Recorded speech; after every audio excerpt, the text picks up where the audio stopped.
जय राम कृष्ण हरे हरे जय राम कृष्ण हरे हरे जय राम कृष्ण हरे हरे जय राम कृष्ण हरे जय राम कृष्ण जय राम कृष्ण जय राम कृष्ण जय राम कृष्ण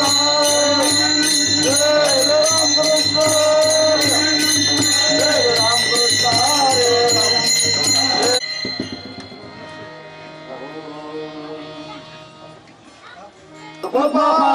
लोचनी तुकाराने होता स्वामी खाना भरवा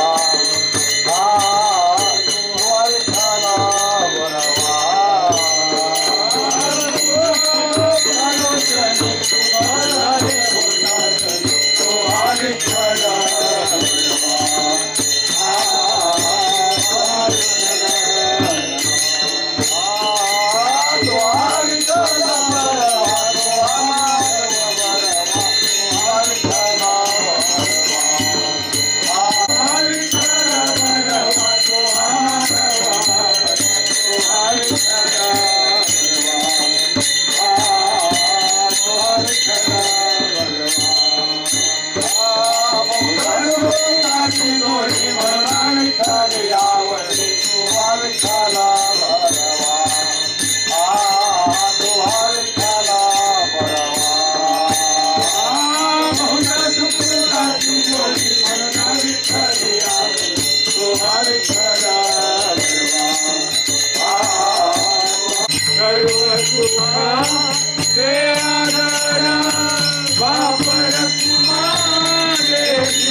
उभे पंढरीचे विटेवाडी उभे पंढरीचे विटेवाडी डोळ्याची धनी पाहताना पुढे डोळ्याची धनी पाहताना पुढे डोळ्याची धनी पाहताना पुढे डोळ्याची धनी पाहताना पुढे दया लागी तुझे मन माझे दया लागी तुझे मन माझे दया लागी गोपाळे गुढे सांगोरी मुख नयनी नदी कथा मुख नयनी कथा मुख नयनी कथा चित्त वेदियने नयने नंदचंद्र माने करुणा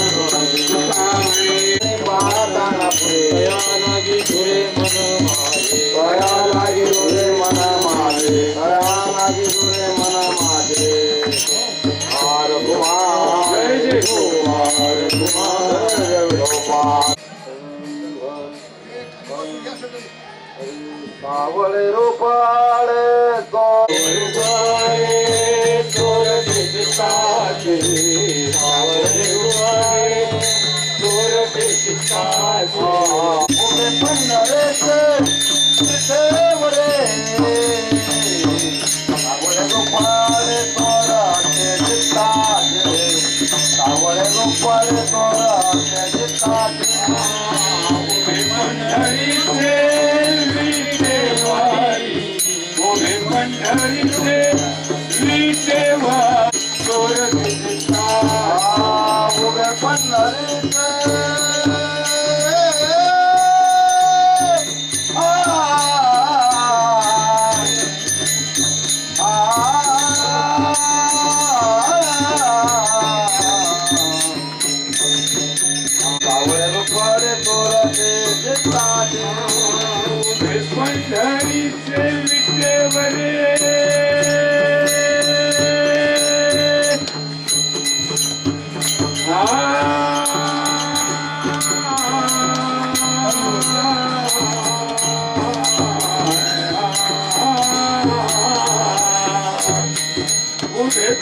पंढरीचे विटेवरी उभे पंढरीचे विटेवरी सावळ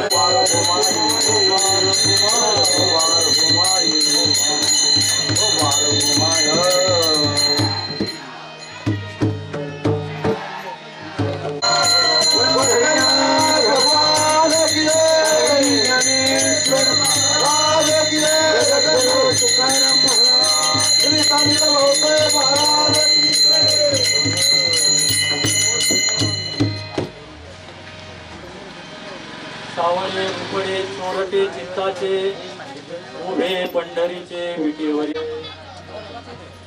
प्राण रिभो पाहे कुडिये सांडोणी श्रीमुख नयनी न देखताची चित्त वेधियले नंदाच्या नंदने तुका म्हणे निकाय दातुं मुनींद्रे समागत्य तिष्ठन्तमानंद कंदम परब्रह्मलिंगम भजे पांडुरंगम पांडुरंगा करो प्रथम नमन दुसरे चरण संतांच्या नमो ज्ञानेश्वरा नमो ज्ञानेश्वरा मी प्रणिपात करतो।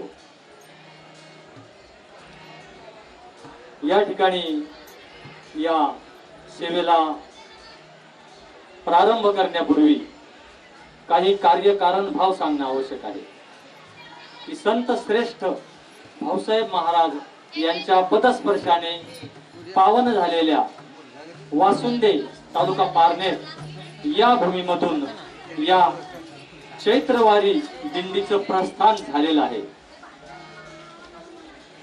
या चैत्र महिन्यातील रणरणत्या उन्हात 40 ते 45 डिग्री तापमानात आणि या तळपत्या सूर्यनारायणाला साक्षी ठेवून 12 दिवसामध्ये तब्बल 250 किलोमीटरचं अंतर आपण सर्व वारकऱ्यांनी पार पाडलेलं आहे। आणि या तुमच्या पराक्रमाचं जर कौतुक करायचं म्हटलं तर संत तुकाराम महाराजांच्या भाषेत वीर विठ्ठलाचे गाढे, तुम्ही खरोखर वीर विठ्ठलाचे गाढे म्हणजे पराक्रमी शोभून दिसतात। आणि संत निळोबारायांच्या भाषेत जर सांगायचं म्हटलं तर मस्तक हे पायावरी मस्तक हे पायावरी मस्तक हे पायावरी मस्तक हे पायावरी या वारकरी संतांच्या या वारकरी संतांच्या या वारकरी संतांच्या या वारकरी मस्तक हे पायावर तिची अपेक्षा नाही। संपता सोहळा नावडे मनाला लागला टकळा पंढरीचा किंवा होईन भिकारी पंढरीचा वारकरी। मी एक वेळेस भिकारी होईल, एक वेळेस माझ्या आयुष्यात माझी आर्थिक परिस्थिती कितीही खालावली तरी चालेल, परंतु मी पंढरीची वारी मात्र सोडणार नाही। अशा भूमिकेवर तुम्ही सर्व संतजन आरूढ झालेले आहात आणि त्यामुळं तुम्हाला कोणत्याही प्रकारचं एवढंच करू शकतो की मस्तक माझे पायावरी या वारकरी संतांच्या। आणि खरोखर जर विचार केला तर वारकरी हा एकमेव संप्रदाय असा आहे की जो दुसऱ्याच्या मनाचा अत्यंत संवेदनशीलतेने विचार करू शकतो। तुम्ही म्हणाल कसं, तर केवळ कुणीतरी आपलं वाट पाहतंय, कुणीतरी आपल्या भेटीसाठी फार उतावीळ झालेला आहे, एवढाच विचार करून ऊन वारा पाऊस तहान भूक याची पर्वा न करता वारकरी वेड्यासारखा पंढरपूरला धावत सुटतो। का तर वाट पाहे उभा भेटीची आवडी कृपाळू तातडी उतावेळ एवढंच आहे की भगवंत माझी तिथे काय करतात, वाट पाहत आहे किंवा मला फक्त जायचंय भगवंताला भेटायचंय, मला त्याची भूक भागवायची, माझी भूक काही नाहीये की भावे भक्तीचा भुकेला हाची दुष्काळ तयाला। हा त्याला जो काही भूक लागलेली आहे, आपली ओढ लागलेली आहे, त्याची इच्छा पूर्ण करायची, याच अर्थाने हा वारकरी त्या ठिकाणी धावत या ठिकाणी आलेला असतो। आणि दुसरी एक वैशिष्ट्य असं आहे की या वारकरी संप्रदायामध्ये या दिंडीमध्ये आपल्याला जी काही नवविधा भक्ती सांगितलेली आहे, या नवविधा भक्तीमधील 9ही प्रकारांची यथा मती पूर्ती होते. पहा, श्रवणम कीर्तनम विष्णू स्मरणम पादसेवनम अर्चनम वंदनम दास्यम सख्यम आत्मनिवेदनम, अशा प्रकारे भक्तीचे 9 प्रकार सांगितले आहेत. ज्यावेळेस दिंडी येत असते रस्त्याने, सकाळी दिवसभर चालून वारकरी येतात, तेव्हा संध्याकाळी प्रवचन कीर्तन हे ऐकतात. ही श्रवण भक्ती झाली. रस्त्याने चालत असताना ज्ञानोबा माऊली तुकाराम रामकृष्ण हरी विठ्ठल विठ्ठल अशा प्रकारे गजर करतात. ही कोणती कीर्तन भक्ती आहे 2 नंबरची. श्रवणम कीर्तनम वंदनम विष्णू स्मरण, विष्णूचं म्हणजे भगवंताचं स्मरण त्या ठिकाणी सतत, दिन रजनी हाची धंदा गोविंदाचे पोवाडे. कारण दिवसभर जे चिंतन केलेलं आहे, वारकरी रात्री झोपले तरी त्यांच्या चिंतनात तेच येत असतं, म्हणजे विष्णू स्मरणम. पुढची 4थी भक्ती आहे पाद सेवनम. या ठिकाणी ज्या ठिकाणी दिंडी असते त्या ठिकाणी सर्व वारकरी पंढरीच्या लोकांनाही अभिमान पाया पडतात. अशा प्रकारे त्याचप्रमाणे भगवंताच्या एकाचे हृदयी गोडी साखरेचे भाई, गोडी साखरेचे भाई, गोडी साखरेचे भाई. एकाचे हृदयी गोडी साखरेचे भाई, गोडी साखरेचे भाई, गोडी साखरेचे भाई. आणि एकाचे हृदय एकमेकांविषयी अत्यंत प्रेमाचे जिव्हाळ्याचे बंधू भगिनी या नात्याचे संबंध वारकरी जोपासतात. यानंतरची पुढची भक्ती आहे श्रवणम कीर्तनम विष्णू स्मरणम पाद सेवनम. गंध अक्षदा लावून पूजा केली जाते. भगवद्गीतेमध्ये प्रमाण आहे पत्रम पुष्पम फलम तो यम यो मे भक्त्या प्रयच्छन्ति. माझ्या भक्ताने मला पत्र पुष्प फुल किंवा पाणी जरी अर्पण केलं तर मी त्याचा स्वीकार करतो, अशा प्रकारे करते. तर ज्या ठिकाणी पालखी चाललेली असते त्या ठिकाणी वेळ प्रसंगी सर्व काही जे पुरुष मंडळी असतात ते स्वतः ती पालखी ओढत नेतात. ज्या महिला भगिनी असतात ते पालखीची जागा स्वच्छ करतात, सडा समार्जन करतात, रांगोळी काढतात. त्या ठिकाणी प्रवास करत असताना तुळस आपल्या डोक्यावर घेतात. आणि अशा प्रकारे ही जी सेवा आहे या सेवेचं नाव आहे नंतर सख्यम आत्मनिवेदनम. सख्य सेवा ज्यावेळेस आपल्या सर्व संतांना वाटतं की भगवंताचं आणि आपलं नातं असंच असावं की आपण सतत आयुष्यभर भगवंताचं दास राहावं, परंतु भगवंत आपलं स्वामित्व सोडून देतो आणि भक्ताबरोबर सख्यत्व संबंध निर्माण करतो, म्हणजे त्याचा मित्र बनतो, त्याचे काम करू लागतो. आता इतक्या दूर पासून एवढे वारकरी आलेले आहेत, यामध्ये कुणालाही काटा सुद्धा टोचलेला नाही, कुणाला ठेच सुद्धा लागलेली नाही. हे कशाचं प्रतीक आहे की भगवान नकळत म्हणतात जेथे जातो तेथे तू माझा सांगाती चालविशी हाती धरून या. मी जेथे जाईल तेथे भगवंता कुठेही असो तू माझा सांगाती आहे, माझ्या हाताला धरून चालवतो. बोलू जाता बरं ते करीशी ते नीट, मी काय जे येईल मनात ते बोलतो, परंतु तू ते सगळं व्यवस्थित करून घेतो. अशा प्रकारचं हे सख्य भक्त व्यक्त करत असतो. ज्यावेळेस सर्व पांडुरंगाच्या भेटीला जातात त्यावेळेस भगवंताला पाहतात, भेटतात, आपाद मस्तक त्याला निहाळतात आणि त्याच क्षणी त्यांच्या डोळ्यातून अश्रूंचा बांध फुटला जातो. अत्यंत ते अशा प्रकारे अश्रू येतात, त्यांच्या आनंदाचे अश्रू असतात आणि मग त्या अश्रूंचा परिणाम असा होतो की जो काही तापलेले असतात उन्हाने किंवा त्रिविध ताप जे असतात संसारातले, हे सगळे ताप त्या ठिकाणी निवतात आणि नकळत वारकरी म्हणतो भाग गेला शीन गेला अवघा झाला असे आनंद, आता माझा सगळा भाग गेला, सगळा शीन गेला. अशा प्रकारची त्याला आनंदाची प्राप्ती या ठिकाणी होत असते. विठ्ठल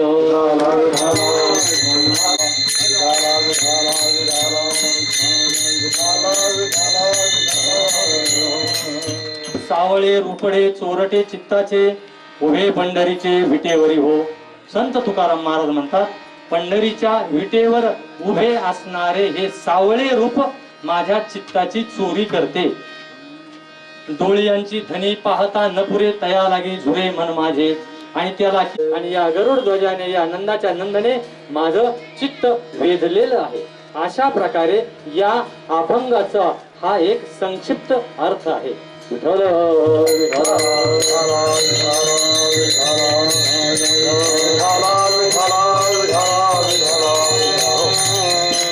या सावळ्या रूपाचं सर्व संतांनी वर्णन केलेलं आहे. आपल्या सर्वांना ज्ञात आहे संत तुकोबारायांचा कासेला पितांबर नेसलेला आहे अशा प्रकारचा आहे. संत ज्ञानेश्वर माऊली सुद्धा आपल्या अभंगामध्ये याचं वर्णन करतात. रूप पाहता लोचनी सुख झाले हो साजनी. की या आपल्या साजनीला म्हणजे आपल्या मनरूपी सखीला ते सांगतात की हे भगवंताचं रूप पाहून मला अत्यंत सुख झालेलं आहे. अन्य ठिकाणी ते म्हणतात तुझी निढळी कोटी चंद्र प्रकाशे. विठ्ठला भगवंता तुझ्या निढळावर म्हणजे कपाळावर मस्तकावर कोटी चंद्राचा प्रकाश मला दिसत आहे. त्यानंतर नामदेवरायांच्या अभंगामध्ये जरी आपण पाहू गेलो तरी वर्णन आहे. पंढरपुरीचे भीमातटी सुंदर मनोहर गोमटी दोन्ही कर ठेवून कटी भेटीसाठी शिष्ट तसे. पंढरपूरच्या भीमातटी दोन्हीही हात साठी उभे आहेत. किरीट कुंडले मंडित श्रीमुख अतिसुंदर शोभत गळा वैजयंती डुल्लत हार मिरवत तुळशीच्या. त्यांच्या मस्तकावर काय आहे? मुकुट आहे. किरीट म्हणजे मुकुट. किरीट कुंडले मंडित श्रीमुख अति सुंदर शोभत अतिशय सुंदर असं श्रीमुख शोभतोय. आणि गळ्यामध्ये वैजयंती डुल्लत हार मिरवत तुळशीच्या. सुरेख मूर्ती सगुण सावळी. अत्यंत सुरेख आहे, सुबक आहे, सुंदर आहे. काय मूर्ती? एखाद्याला असंही वाटल की मूर्ती शब्द या ठिकाणी आलेला आहे. मग ही जी मूर्त घडवली मनाते तया मुखा प्रती पडो. तया मुखा प्रती पडो. मूर्त घडवली मनाते तया मुखा प्रती पडो. तया मुखा प्रती पडो. पैसेला भेटावया आला पुंडली. तरीही जर एखादा आपला हट्टच म्हण करत असेल पूर्ण नाही असं होणं शक्य नाही. तर मात्र त्याच्यासाठी तुकोबारायांनी आता महाराजांनी जे सांगितले अशा प्रकारे तुका म्हणे मूर्त घडविली जे म्हणती तया मुखाप्रती किडे पडो. ज्ञानेश्वरी मध्ये मूर्तीच्या संदर्भात एक ओवी आलेली आहे. भव सिंधूचे नि माझे कवनासी धाक नुपजे तेथ जरी का माझे पिहिती हन म्हणून निघा पांडवा मूर्तीचा मेळावा करून त्यांची या गावात धावत आलो. त्या ठिकाणी ज्ञानोबाराय सांगतात किंवा भगवंतच सांगतात की भवसिंधूचे नि माझे म्हणजे हा जो भवसागर आहे पुन्हा जन्म मरण हे दुःख यातना याला कोण घाबरत नाही? सगळेच घाबरतात. मग भगवान म्हणतात की माझे भक्त सुद्धा याला घाबरणं स्वाभाविक आहे. ते सुद्धा घाबरतात. आणि म्हणून मी हे मूर्तीचं रूप घेऊन आलेलो आहे. भवसिंधूचे नि माझे कवनाशी धाक नुपजे तेच जरी का माझे भीती हन म्हणून गा पांडवा मूर्तीचा मेळावा करोनी त्यांची या गावा धावत आलो. आणि दोन हाताऐवजी काय चतुर्भुज रूप घेऊन आलेलो आहे. का? हे चतुर्भुज रूप भक्ताला आलिंगन देण्यासाठी मी अशा प्रकारचं खूप वर्णन आहे. असो सुरेख मूर्ती सगुण सावळी कंठी कौस्तुभ एकावळी केशर उटी परिमळ आगळी. केशराची उटी भगवंताच्या मस्तकाला आहे. तिचा अत्यंत सुंदर परिमळ म्हणजे सुगंध येत आहे. बुक्का भाळी विलसत तसे. आणि आपल्या मस्तकावर बुक्का विलसत आहे म्हणजे शोभून दिसत आहे असं नामदेवरायांनी वर्णन केले. तुकोबारायांचं जर अन्य एका ठिकाणचं वर्णन पाहिलं तर त्यांनी पांडुरंगाला मदनाचा पुतळा म्हटलेला आहे. राजस सुकुमार मदनाचा पुतळा रवी शशी कळा लोकलिया. की हा राजस आहे, सुकुमार आहे, इतका सुंदर आहे की जणू काही मला हा मदनाचा पुतळा दिसतो. राजस राजस कुमार मदनाचा पुतळा.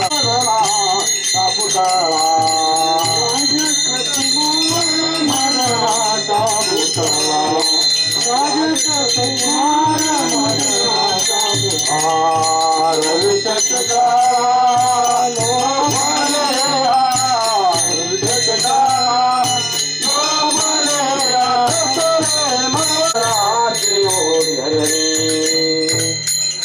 राजस सुकुमार मदनाचा पुतळा रविशजी कळ्या लोकलिया कस्तुरी मळवट चंदनाची उटी घनमेय सावळा बाई यांनो या विठ्ठलाच्या कमरेला की जरी काठीचा पितांबर नेसलेले आहे आणि भरजरीची शाल भगवंताने पांघरलेली आहे. विठ्ठल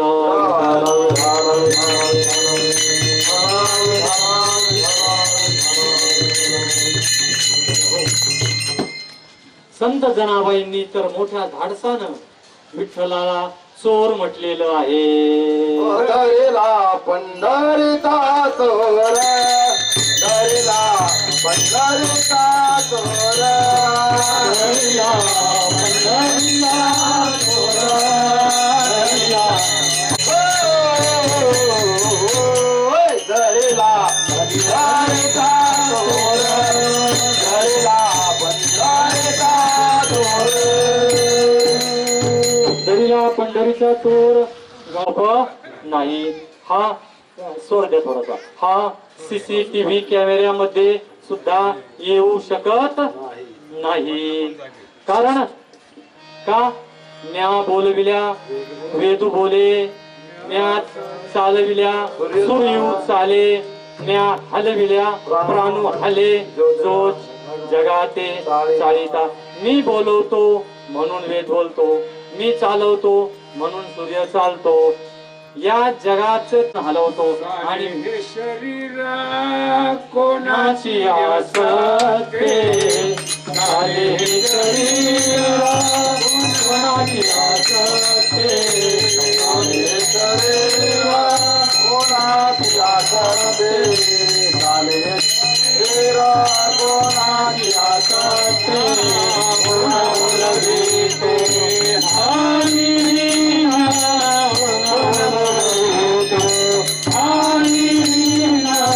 कोण बोलविते हरी कोण बोलविते कोणा करीते उत्पत्ती अशा प्रकारे विश्रीपती मातेच्या दुधामध्ये सुद्धा, मातेच्या स्तनामध्ये दुधाची निर्मिती सुद्धा भगवंत करत असतो. अशा प्रकारे ही सर्व कर्तुम अकर्तुम अन्यथा अकर्तुम शक्ती भगवंताची आहे. आणि अशा प्रकारे हे अत्यंत दुर्लभ, अत्यंत एका ठिकाणी अगा उदरीचा गर्भू जायचा न देखे आपुलिया मातेची वयसा तैसा आगविया देवा मी येतो. एका आईच्या पोटामध्ये एक गर्भ असतो आणि तो गर्भ खूप हुशार असतो, अनेक प्रकारचे विचार करतो, अनेक प्रश्नांची उत्तर शोधतो, परंतु एका प्रश्नाचं उत्तर मात्र त्यालाही सापडत नाही. तर तो प्रश्न आहे की माझ्या आईचं वय किती असेल.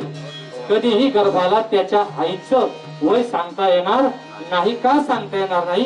कारण त्याची आई त्याच्यापेक्षा वयाने जास्त आहे. आणि भगवद्गीतेमध्ये सुद्धा नेयम यत्तत् प्रवक्ष्यामि यज्ञात्वा अमृतमश्नुते अनादि मत्परम ब्रह्म न सत्तं न सदुच्यते. मी इतका अनादि आहे की देवांना सुद्धा माझ्या बाबत काही सांगता येऊ शकत नाही. न सापडणारा असा जो चित्त चोर आहे याच वर्णन तुकोबारायांनी अभंगाच्या पहिल्या चरणात सावळे रूपाले तोरटे चिताचे सावळे रूपाले तोरटे चिताचे सावळे रूपाले तोरटे चिताचे सावळे रूपाले तोरटे चिताचे उभे पंढरीत विठेवरे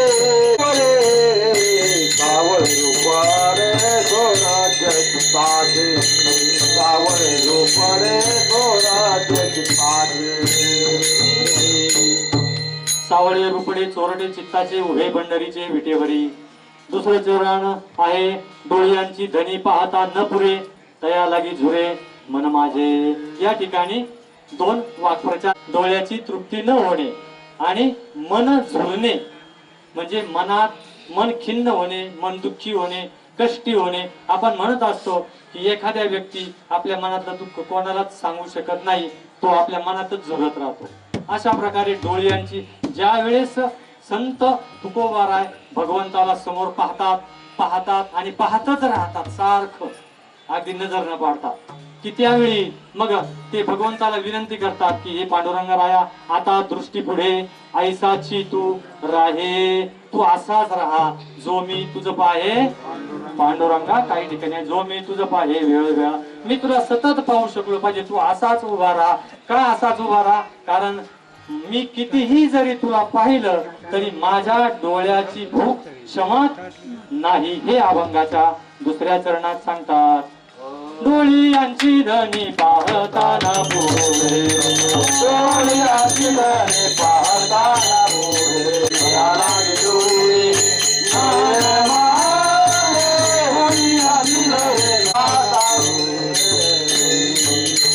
डोळी यांची प्राण निघोप आहे. पुढे सांडोणी याचं वर्णन अन्य ठिकाणी आहे. भगवंता जर तुम्ही मला दिसले नाहीत तर वास्तविक माझी स्थिती कशी होते, तर की पाण्याच्या बाहेर मासा जसा आपण काढतो त्यावेळेस माशाची अवस्था काय होते. जीवना वेगळी मासोळी, वेगळी मासोळी, जीवना वेगळी मासोळी, जीवना वेगळी मासोळी, जीवना वेगळी मासोळी, दैसा तुका दैसा तुका जीवना वेगळी मासोळी, दैसा तुका जीवना वेगळी मासोळी, तुका दैसा दैसा तुका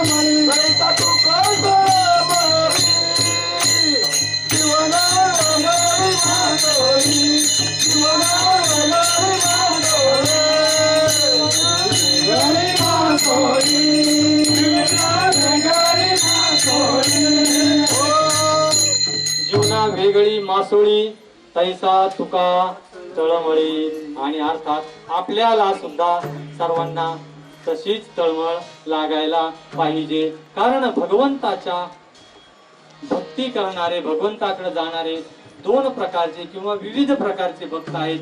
काही भक्तीपोटी जातात, काही भीतीपोटीही जातात. कारण कदाचित मी जर परमार्थ केला नाही, वारीला गेलो नाही किंवा जर परमार्थात नाही पडलो तर देव कदाचित माझं काहीतरी वाईट करील, मला विघ्न येतील. तशी भगवंताजवळ शक्ती आहे.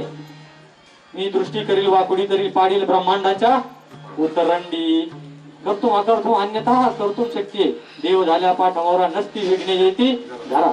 शक्ती आहे, परंतु भगवंताच्या त्या शक्तीचा आपल्यावर प्रकोप होईल असं विचार करून मात्र भक्ती मार्गात येणं संतांच्या दृष्टीने उचित नाही. आपल्याला तळमळ खरोखर प्रेमापोटी लागली पाहिजे. आणि तुकोबाराय म्हणतात की मला सुद्धा अशीच जर ह्या भगवंताचं दिव्य रूप दिसलं नाही तर माझी सुद्धा अशीच अवस्था होती. प्राण रिघोप आहे. पुढे सांडोणी श्रीमुख नयनी न देखताची विठोबार कुमार, विठोबार कुमार, विठोबार कुमार, विठोबार कुमार, विठोबार कुमार, विठोबार कुमार, विठोबार कुमार, विठोबार कुमार, विठोबार कुमार, विठोबार कुमार, विठोबार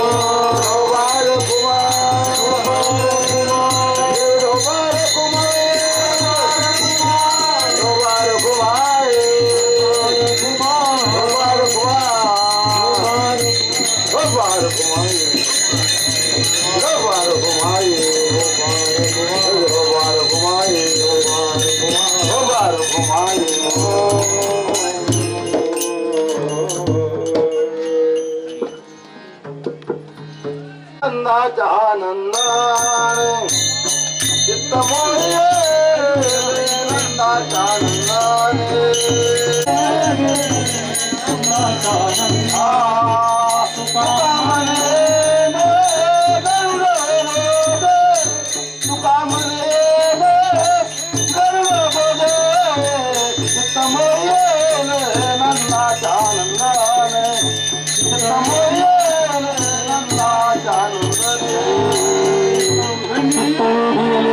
गरुड ध्वज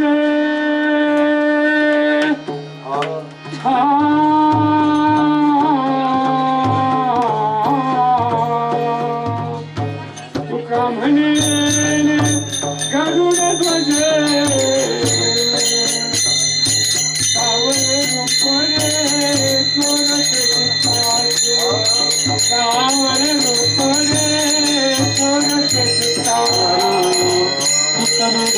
नंदाच्या नंदने, या नंदाच्या नंदने माझे चित्त वेधलं आहे.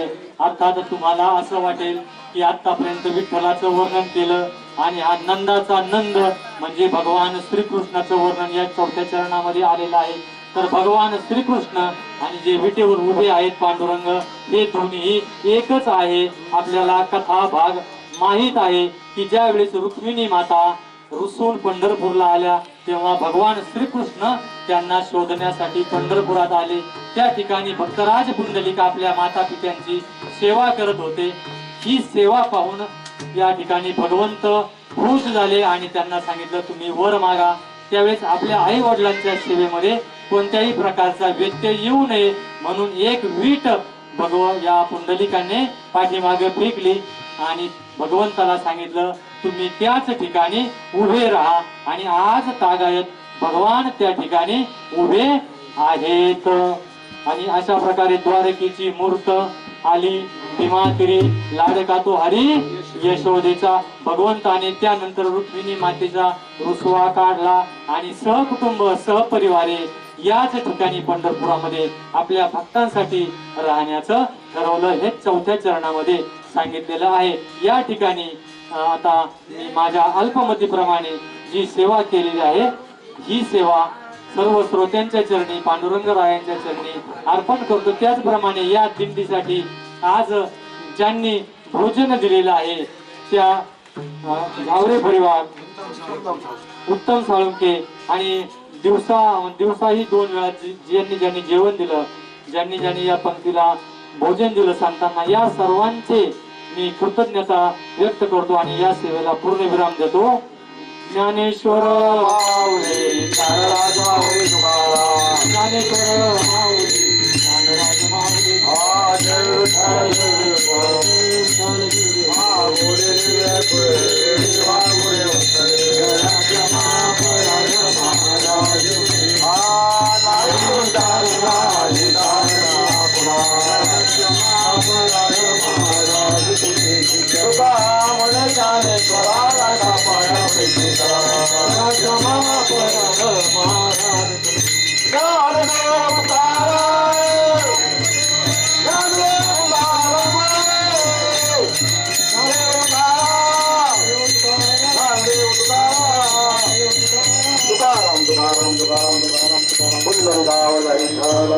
ज्ञानदेव तुकाराम, पंढरीनाथ भगवान की जय. माऊली ज्ञानेश्वर महाराज, जगद्गुरु तुकाराम महाराज की जय. संत भाऊसाहेब महाराज की जय.